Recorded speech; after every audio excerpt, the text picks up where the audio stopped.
Pacific Beach definitely has a reputation, and many parts of it fulfill that reputation.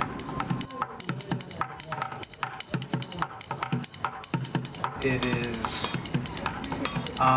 young and loud and rambunctious. A lot of testosterone in the air.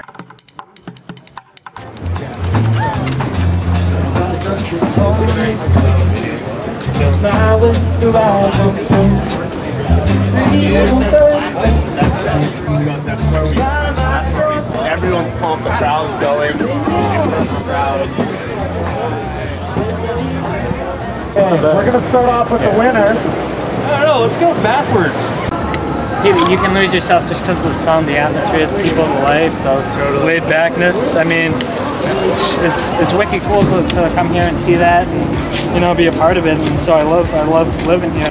And so you can reinforce that stereotype. You can go there and go to the same places every time and say, "Yep, this is Pacific Beach." But Red Velvet does seem to be set apart from that.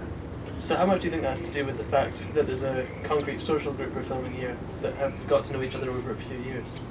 So I think what's interesting about Red Velvet is that you have this this location embedded in a community that seems to have a bit of a different purpose, at least commercially, and a group that has created their space welcome in that locale.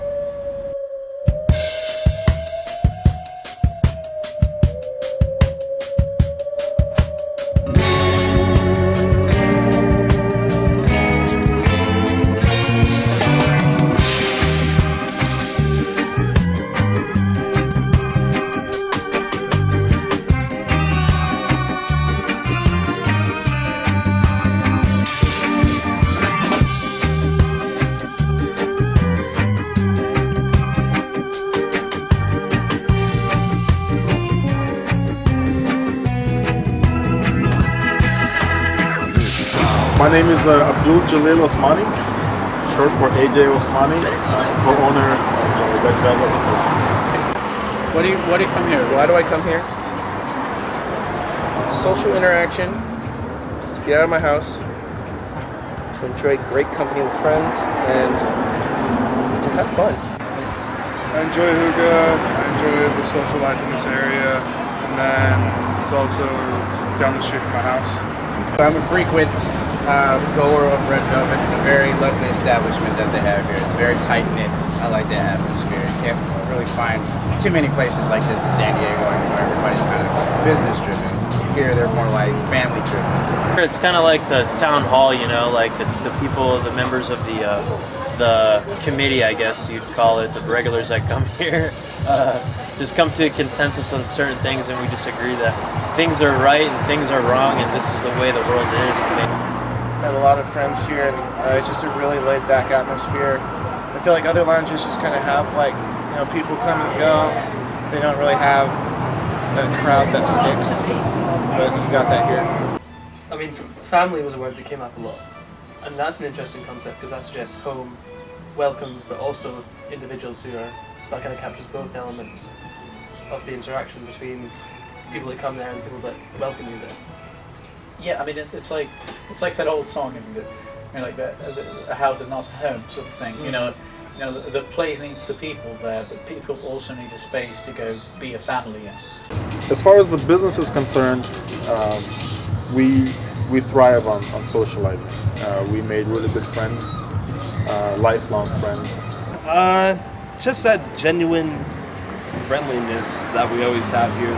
The staff is excellent. They make sure they get to know every customer that they have, especially the owners, Kareem and AJ. It brings me out here to meet new people. People are more tolerant here. They're more tolerant of what you are and what you like to do. You know, it's kind of like Cheers. You walk in, hey! I like the familiarity of the friends that I've made here. We like to bounce ideas and things off of each other and give each other reinforcement in the things that we do. So In Pacific Beach, and we see people center around these rituals of drinking and of smoking tobacco, which is something that is one of the leading killers in the United States, tobacco smoke. But you have that end of it where people might want to pathologize this repeated behavior, people talking about going there every single day or 2-3 times a week.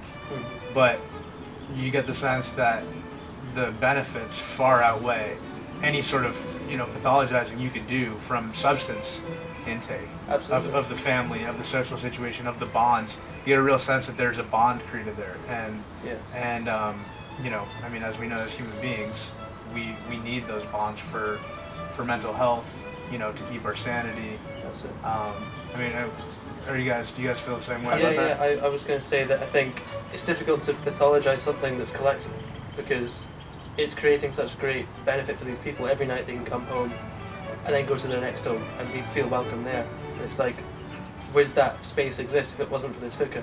Would it they can get around and have an excuse to just sit and be friends and discuss the day's events or feel at home, whatever they need to do? That's an interesting question, because it makes you wonder, would this thing happen if you just had a space to sit? Right. I mean, it sounds like an interesting concept, and the fact that it's weird says something about our culture. Yeah. Hookah gets a bad rap from the outside, you know, public view of the people who don't smoke it. But just like drinking, hookah is definitely a social lubricant. You know, it relaxes you, people enjoy it. Just gives a laid-back kind of feel to the setting instead of you facing one person doing nothing and just talking, and it can get kind of awkward. Whereas here, you can keep yourself busy if you don't want to talk to anybody. I mean, it's very chill, very calm. Just, you know, not fun in the sense of you're gonna go stupid crazy at first. You just fun hanging out with people, you know, just enjoying your time, people that you're around. After drinking, it's a whole different story. You just go out, you know, you get crazy, get loose, get wild, all sorts of nonsense. Just turn up.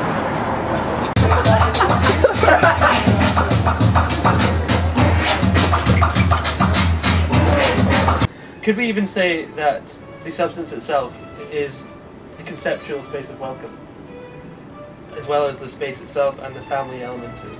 So it's not the... Yeah, because we're talking about how odd it is for us to hear someone say, let's go and sit around and talk. So the real question is then, why is the substance important? And so we could talk about how a substance can become an inhabitable space of welcome. So there's all these, you know, rituals and practices that are associated with this. Yeah. So, you know, there has to be a really important social aspect to these things. So when you find yourself in a space where this hookah is being passed around, when the correct rituals are performed, it puts you in a headspace of safety because you've seen it a million times before, you're with friends, and it becomes a comforting aspect of your life. Absolutely. It's automatically reinforcing that social situation that you've come to expect. A social interaction with everybody here. Everybody's here to do one thing, and everybody's here to smoke hookah. More or less, you know, excuse my French, talk shit, gossip about everything that goes on throughout the day. You know, we talk amongst ourselves inside, you know, about this group, that group, and then we all end up talking together. So regardless of what happens, the interaction, everybody still meets with each other. The nicotine sort of helps me both in writing and just doing anything creative. I feel like, I don't know why, I feel the need to have some kind of presence of nicotine in my system, but that's what it does for me, so it's good. I could be myself instead of having to be what people want me to be. Like I said, it's the atmosphere that everybody in here creates. It's not, we're not all from one background. Everybody's from a different background. You got your professionals that come here, you got your slackers that come here, you got your college kids that come here, you got your everyday Joe like myself that comes here. That everybody adds a different, it's like a giant melting pot. You know, when we look at, you know, these people that we interviewed at the Red Velvet Lounge, you know, of course, to know the full extent of their health, we'd have to look way, you know, further into their lives. We don't have that information, but I think it is clear just by talking to them that, you know, having these spaces, having the cultural, you know, ritual of hookah, the cultural ritual around traveling around PB, drinking, being in that space, being comfortable, having a sense of community. These are all things that you get the sense absolutely benefit them.